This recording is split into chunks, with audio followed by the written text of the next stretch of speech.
Hi, I'm Denise Jagroo, and welcome to my web series, The Real Story. These are real stories from real people. And I hope these stories will inspire you and educate you and show you that we are all survivors in some way. When I had the idea to do a web series, this is the webisode that I was thinking of. This is what I wanted to do. I have not had children as of yet in this lifetime, but hopefully one day in the future. But the images I would see in the media and these magazines of these celebrities, showing pictures of themselves breastfeeding and in these photo shoots, breastfeeding, and they just look so glamorous. I mean, some of the ones I've seen, I don't know if you can see this from there, but this is Olivia Wilde, and she's breastfeeding in, 6-inch heels, and she's all done up, and her naked baby is not peeing or pooping on her. And this is in Glamour magazine, and I thought, wow, this is really glamorous, new motherhood and breastfeeding. This is Gisele Bündchen, and she is getting tended to by 3 different people doing her nails and her hair while she's breastfeeding. And there's another one from Miranda Kerr, and she's got these 5-inch red high heels, and it's in the in the middle of a photo shoot, and she's breastfeeding, and everything just looks really glamorous. So I wanted to get the real story, and I wanted to bring my good friend Nicole in to tell us what the real story is. And she's actually not a new mom, she's a 2-time mom, but she has a new little one at home. And welcome, Nicole. Thank you for being here and for sharing your real story with us. So tell me, is breastfeeding and having a newborn this glamorous? Do you do this at home? Is this your life on a daily basis? No. So tell us what that experience has been. It's a little bit different. It's a little bit hard. I think it depends how open you are with doing the breastfeeding in public. Right. Some people, I feel like a lot of my friends, they don't really have a problem with it. They just put the cover over them and they breastfeed. My son really doesn't like the cover, so I don't really breastfeed that much in public. When I know I'm going to be out in public and I'm going to be doing things, I usually pump, and then I give him a bottle. So I think it depends on how you feel about the breastfeeding as well. I think it's a lot harder than a lot of people make it out to be, because it's kind of like you're on a very strict schedule. Right. For myself, I feel like I have like a 3-hour window before I have to be back home to either breastfeed him or pump him. To pump the milk. But I think it also has its benefits too. In the middle of the night, it's very nice because you get to just kind of take them out of the crib and put them on your boob and get them fed, and you don't really have to go downstairs and make a bottle and warm the bottle and get everything all ready. So that's nice. It's also nice early in the morning when you have to do the same kind of thing. You don't have to get all the things ready, especially with my son, my older son, because he has his own agenda and he's doing his own thing. So the quicker we can get the feeding done, the better, because he wants to be fed too and things like that. How long does a little one take to feed? In the beginning, it was pretty long. In the beginning, it would range from like 20 minutes on each side. Now it's a little bit better. It's usually like, at nighttime it's longer, I think, because he's tired. So in the middle of the night, he'll usually do like 15 minutes on each boob. But during the day, it's usually about 10 minutes on each boob. It depends really how hungry he is, how long he stays on it. I think also too, now the longer, he's about 4.5 months. I've been doing it since he's born, and I think, I don't know for sure, but I think the milk just comes out a lot faster now too. So I think that's why it's quicker.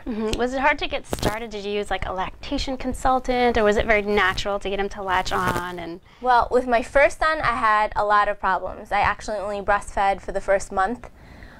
He had reflux, and the first doctor that I used told me to stop breastfeeding because he thought maybe it was something I was eating, and try formula. Right. And then I actually lost my milk.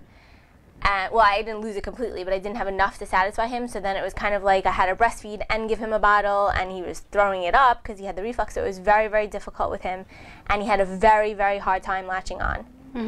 And it would take 20 minutes for him to even get on my boob. So that was very upsetting to me, and he would be crying and upset. So it made me even more upset, and I felt like it just made the whole feeding very stressful. So with him, I stopped. With this baby, he actually latched on from the very beginning. He didn't have a problem. But then I went through like a little bit of a 2-week period where he was pulling himself on and off and on and off, and he would cry. and it wound up being that he also has reflux, that his reflux was bothering him. So we increased the medicine, and then he went back to being okay with it. I wonder why they both had reflux. I have reflux, so I don't know if it has something to do with it, but so I think it's still, I still have, sometimes he doesn't want to go on, so that's another issue that I think with breastfeeding. Like, as far as me, I don't know about other people, but I start to get nervous, like, how long do I keep trying? Do I make him stop? Maybe he's not hungry. Like, it's hard to kind of, and also, like, if I know I need to go someplace and I plan, okay, well, he usually eats at 12, I'm going to feed him at 12. He doesn't want to eat at 12. It kind of, you don't know what to do then. I don't know. Should I wait? Should I breastfeed him? Should I give him a little? Should I go do it again in 2 hours? So that's a... So do you feel so limited socially that you can't go out to restaurants, or you can't go out shopping because you don't know when he's going to eat or if he's going to eat, even though you have the schedule? In the beginning, it was very limited. Like, the first 2 months, I didn't even really ever do anything. Like, I had an hour window because sometimes he would eat every 2 hours, sometimes he would eat every 3 hours. Now, we don't usually go under 3 hours, except at nighttime when it gets closer to bedtime. Like, from 6 on, he'll do every 2 hours. So I think it's a little bit better now, but you are very limited. Because, like I said, even if you bring a bottle, you still have to eventually pump at some point, and you could extend the pump a little bit. Like, you could wait a little bit longer than, it doesn't have to be exactly 3 hours, but you still have to pump at some point. So that's an issue too. Do you ever feel pressure that, I know you can pump and other people can feed him as well, but do you ever feel pressure being like the only source of food? Like, do you ever feel any kind of like resentment? I've read about that in some articles and stuff that people have talked about that. Well, I don't really feel resentment, but it is a lot more just on you because like, my husband has a long day, he works long hours, so at one point I was on an antibiotic, and the doctor said it was okay to give it to him, but I really didn't, I didn't want to breastfeed him while I was taking it. So I had stored milk, so I was using my stored milk to feed him, but then it basically meant I had to feed him a bottle, then I had to pump, and I had to throw that milk out, and then I had to clean all the stuff. So it was very kind of, everything is all on you. And even when my husband is home, he 100% will help. He'll give him the bottle, but then I still have to pump. So I still have to spend, it's not as long because, you pump for 10 minutes and you could do both sides at the same time. So that's a great thing, but it's still, you always have to be doing something. You never have a break. Like, it's like a 24-hour job, right? Yes. Even now we're in the process of moving, so we moved in with my in-laws, and she's great. Sometimes she'll help in the middle of the night, but I still, again, have to get up and pump, even if she'll wake up with the baby and feed the baby. If the baby still needs to be, I still have to get up. So you never get a break, I feel like, sometimes. Oh my goodness. It's a tough job. And I know that there's always this cliche about, new parents being sleep deprived, but how exactly sleep deprived are you? Well, my first son did not sleep through the night until he was 18 months old, and I think he did up until maybe he was 2. And it wasn't a good sleep through the night. It wasn't like a 12-hour. It was like you got 8 hours. Like, he would go to bed at 10 and wake up at 6 or something, 8 or 9 hours. It wasn't like a full, like they say, children his age, he's 2, will sleep, 12, 13 hours. He does not. So that was that. And then as soon as this baby came, I don't know what happened. Now he's not sleeping through the night again at all. So, and I still have to wake up with the new baby. So it's been very, very difficult. Do you sleep at all? No. How are you functioning? It's very hard. I'm not gonna lie. It's even also too with the napping. He doesn't really nap, so it's not even like you get a break.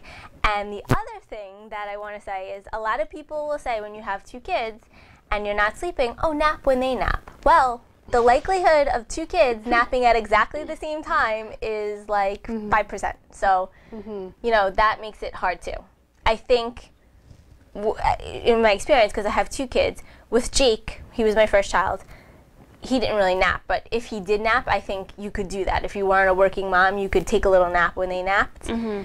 Maybe, I don't know. But with Jake, whenever he did sleep, since he wasn't sleeping at night and he hardly slept and he hardly napped, that was my only time to take a shower, to make dinner, to do all of those things. So you really didn't get that time to rest. And now it's like they don't really nap at the same time, so you don't have that time to rest either. And plus, you still have to do all of those things, like take a shower and make dinner and do all of those things too. Oh my goodness, how has it been transitioning from 1 to 2? I hear that transitioning from 1 to 2 is more difficult than from 2 to 3 kids, but 1 to 2 is pretty hard. 1 to 2 is very hard, but I mean, everyone said this to me and I didn't believe it, but they all said your second child will be easier. I don't know if they're easier or it's just that they have to be easier because you have to do 2 things at one time. So, I mean, it's hard, but he's such a better baby than Jake was. Like, I can leave him and attend to Jake. I think if it was the opposite and he was the way Jake, I could never. Like, I had to hold him the whole time. And Jake is the older one. Jake's the older one. And the new baby, Carter, I can leave him on, you know, as long as he sees me, I could leave him on the floor and he could play. And, you know, you have to go over and you have to kind of occupy him, but you get a little, like, 10-minute opportunity to do something while he's playing, and then you can go back over to him. So I think it's hard, but I think it's also, I don't know, you find a way somehow. I don't know. And in my experience with all my friends, too, the same kind of thing that they said, like, the second child, in no way is it easy to have 2 children, but for some reason, I don't know if it's that you're coping better, but the second one's a little bit more, in my experience, in my friend's experience, they can kind of occupy themselves a little bit more somehow. I don't know if it's just that they got used to it because they weren't getting the 24-hour attention like you gave the first one, or you're just better prepared. And how are you balancing work and kids? I know she's a fellow PT, she's a physical therapist. So how has it been trying to juggle not sleeping at all, pumping, breastfeeding, and then still trying to see patients here and there? And you work with kids, right? Yes, I work with kids. She goes to work and works with kids and then comes home to 2 kids and then doesn't sleep. I was in the process of moving, so I only went back for a short period of time while I was still in Staten Island. So I really only was working for like 2 hours a day, and it was only like 2 or 3 times a week, so it wasn't that much, but it was very, very difficult as far as I had to organize it based upon when I had to feed Carter, or when I had or if somebody was going to be there to feed him. I had to worry about babysitting and daycare and all of those things, so it's very hard. And now I plan on going back to work for 2 full days at least, so I don't know, we'll see how that goes. What about managing household things? You know, celebrities are always posting all these pictures of them doing things with their kids and breastfeeding and all of that, but you know, they have personal chefs and personal trainers and nannies, but you're handling not only a household but moving from one household to the other. How's that been? It's very hard. I mean, you have to kind of get in a routine. Now I have my routine, like I know this person eats at 5 and then the next one eats at 6 and then I cook dinner and then we eat. So you get used to it, but it's also very, very good if you could have help, because it's very hard to clean the house with 2 kids. You know, I find a lot of our weekends are spent doing the chores that I used to do during the week, and then we had the weekends to relax. So it does make it very difficult. You don't have a lot of free time for yourself. Do you go to any websites or go to any blogs or organizations or resources that you use to get advice, or just kind of friends and family you go to? I've kind of stuck with friends and family. I don't know, I have a lot of friends that have kids, so they've helped me a lot. And family too. I haven't really used any. The only thing I did use was my doctor, my pediatrician, has a nurse that's also a lactation consultant. So a couple of times when I had issues, I actually reached out to her, and she helped me a lot. Like, she would tell me, you know, exactly what I could try and what not to try and not to worry, you know, because in the beginning he was sometimes eating every hour, and I was like, is this right? Like, am I maybe not producing enough milk for him? Is that what the problem is? And, you know, she explained to me, no, that's normal in the beginning, and it's normal sometimes for them to cluster feed, where you go through like a period, which was what I had with Carter, at around 4 o'clock till the longer sleep stretch at 8 o'clock, he would eat basically like every hour. And I was starting to like lose it, because it would take a half hour to feed him. So you would have a half hour before you had to feed him again. And she said that was normal. So it kind of made me feel a little better, because I was getting stressed out thinking that I was doing something wrong. So it's called cluster feeding? Yeah. And then when does that usually happen? In the beginning, you're saying? She said it usually happens in the beginning, and it could also happen when they go through growth spurts. where I think we're actually in one of them now, because he was only waking up one time during the night. Now he's waking up again 2 times during the night to feed. So, but she explained to me that in the beginning, it could be like almost every hour. And when you're breastfeeding, she said you basically do it on demand. If it was a bottle and it was formula, she explained to me you wouldn't want to feed him every hour a 3-ounce bottle of formula. With breast milk, she said we don't know how much they're getting. We don't know. And she said breast milk is so easily digested that you're hungry again a lot quicker than you are with formula. So it's normal. Yeah, I didn't think about that. So you can talk to your obstetrician or your pediatrician about lactation consultants, but I know a lot of my patients use a company called La Leche League, and there's resources and information through that if you want to check that out online. And how difficult was your second pregnancy? That's kind of how we met. How did you get around? Because you were in a ton of pain when I met you. Well, you were my savior. I could not walk until I came to you. I had a history of something with my back, and for whatever reason, one day I just woke up and I couldn't walk. And they basically said that whatever was going on with my back was aggravated due to the pregnancy because of the extra weight of the baby, and my ligaments were loose and all of those things. So it made it very difficult, especially with 2 children. Well, with 1 child already there. So, but you helped me, and thank God you made it so that I could actually walk. I wasn't walking nicely, but at least I was walking. Well, you were very diligent about doing your exercises, so we did a lot of stretching and strengthening exercises. I did a lot of manual work on Nicole to help her SI pain, or sacroiliac pain in her pelvis. And here's where I selfishly plug my book that's coming out. My book. It's called Your Best Pregnancy, and it is the ultimate guide to easing the aches, pains, and uncomfortable side effects during each stage of your pregnancy. It's available now on Amazon and BarnesandNoble.com, and we'll be launching November 18th in 2004. It's filled with lots of pictures and lots of instructions on exercises you can do and helpful tips to help manage your pain or prevent pain. And this is the only book actually out there from the point of view from physical therapists, and this is what we treat in our practices. So it's the only book that doesn't stop at birth. There are a lot of tips. We have a couple of chapters of postpartum to help you manage carrying car seats and carrying your babies, protecting your back, using the right body mechanics, and different exercises that you can do to help strengthen your pelvic floor muscles during and after pregnancy, and also your abdominal muscles. So check it out, or pre-order. It's available on Amazon and BarnesandNoble.com now for pre-order, but we're launching in about 2 months. So that's my little selfish plug. And I'm just going to take the time now to say this. This is probably controversial, but I'm going to say that I have a lot of women coming through my practice talking about how hard it is to breastfeed, and they feel so guilty if they're not able to produce enough, or if it's painful, or for whatever reason, if they have an infection and they can't breastfeed.